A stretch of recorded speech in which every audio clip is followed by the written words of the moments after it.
So she says, based on my research, it seems I will need to upskill before becoming able to be competitive for ID jobs. What other jobs might be good for me to apply to now in the interim while upskilling for instructional design positions? So, Yeah. non teaching jobs that she might already be qualified for that would put her close to the field of instructional design.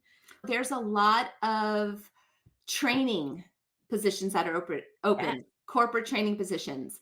You fit the bill right away. And Jennifer, you and I talked about how the reason I decided last year to speak at a conference or start my podcast was because the one element I was missing from doing instructional design was being able to speak to an audience. See the, light Like the bulb go light off, right? shine. Yeah. And make that connection. And so I kind of missed that. So I found a way to incorporate it into my life again, but it still gives you an opportunity as a corporate trainer to go out there and still do all your instructional design skills while you're learning them, but then also still have that instant feedback. So you can see if what you are designing or what you are delivering is really making a difference with those employees that you're working with.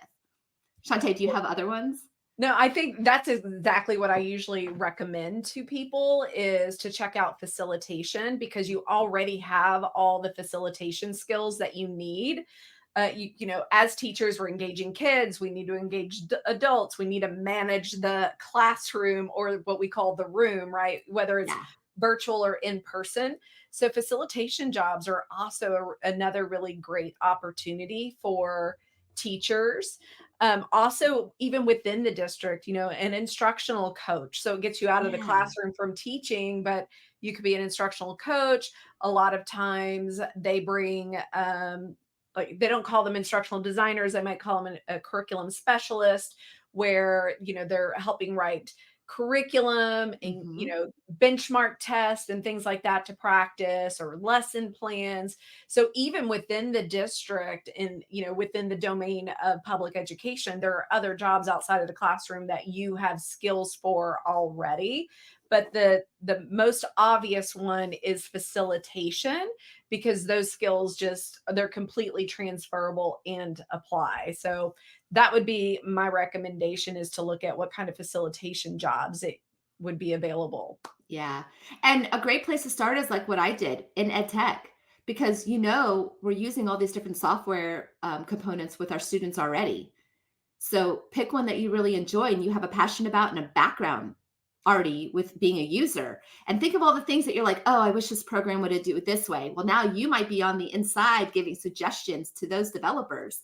And then you get to go out and teach people the new stuff that you recommended. So that could be fun. Another thing that you might be able to do is there's positions out there to be an LMS manager.